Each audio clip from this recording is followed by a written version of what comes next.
Operation Sindoor രാജ്യത്തെ സ്ത്രീകൾക്കായി തന്നെ സമർപ്പിക്കുന്നു.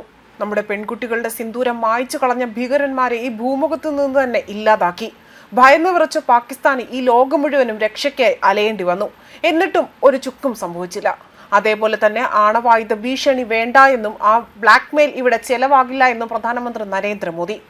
ഓപ്പറേഷൻ സിന്ദൂറിന് തുടർന്നുണ്ടായ ഇന്ത്യ പാക് സംഘർഷത്തിന് ശേഷം രാജ്യത്തെ അഭിസംബോധന ചെയ്ത് സംസാരിക്കവെയാണ് അദ്ദേഹം ഇക്കാര്യങ്ങൾ വ്യക്തമാക്കിയിരിക്കുന്നത്.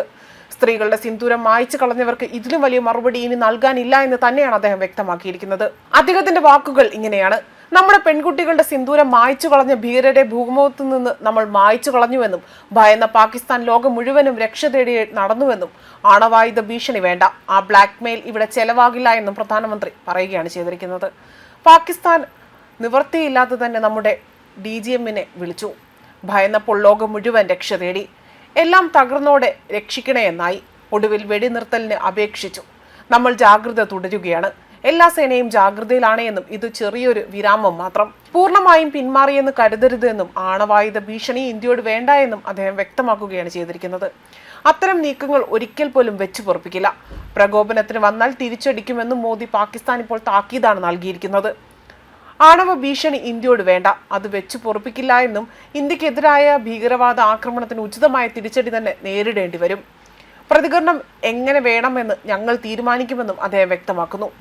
ഇന്ത്യയും പാകിസ്ഥാനും തമ്മിൽ ചർച്ചയുണ്ടെങ്കിൽ അത് ഭീകരവാദത്തെക്കുറിച്ചും പാക് അധീന കാശ്മീരിനെ കുറിച്ചും മാത്രമായിരിക്കുമെന്നും ഇന്ന് ബുദ്ധപൂർണിമയാണ് എന്നും ബുദ്ധൻ സമാധാനത്തിന്റെ പാത കാണിച്ചു തരുന്നുവെന്നും മോദി പ്രസംഗത്തിൽ ഓർമ്മിപ്പിക്കുകയും ചെയ്തിട്ടുണ്ട്.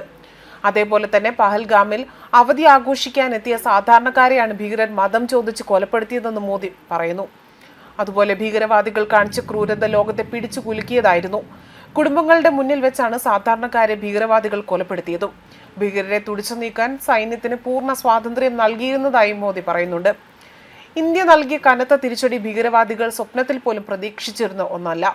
ഇന്ത്യൻ മിസൈലും ഡ്രോണുകളും പാകിസ്ഥാനെ അവരുടെ സ്ഥലങ്ങൾ ആക്രമിച്ചപ്പോൾ ഭീകരവാദികളുടെ കെട്ടിടങ്ങൾ മാത്രമല്ല, അവരുടെ ധൈര്യവും കൂടിയാണ് തകർന്നിരിക്കുന്നത്. തിരിച്ചടിയിലൂടെ തന്നെ ഇന്ത്യ തകർത്തത് ഭീകരരുടെ യൂണിവേഴ്സിറ്റിയാണ് എന്നും അദ്ദേഹം വ്യക്തമാക്കിയിട്ടുണ്ട്. രാജ്യത്തെ സൈന്യത്തിന് സല്യൂട്ട് നൽകുന്നതായും അദ്ദേഹം പറഞ്ഞു.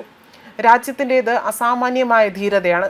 രാജ്യത്തിന്റെ കഴിവും ക്ഷമയും കഴിഞ്ഞ കുറച്ച് ദിവസങ്ങളിലായി നമ്മൾ കാണുകയും ചെയ്തു. സായുധ സേനയെയും സൈന്യത്തെയും അതുപോലെ തന്നെ രഹസ്യാന്വേഷണ ഏജൻസിയെയും ശാസ്ത്രജ്ഞരെയും ഞാൻ അഭിവാദ്യം ചെയ്യുകയാണ് ഈ ഒരു വേളയിൽ. അതുമാത്രമല്ല, അദ്ദേഹത്തിന്റെ പ്രസംഗമാകട്ടെ 22 മിനിറ്റ് നീണ്ടുനിന്ന ഒരു അഭിസംബോധന തന്നെയായിരുന്നു. ന്യൂസ് ഡെസ്ക് കർമ്മ ന്യൂസ്.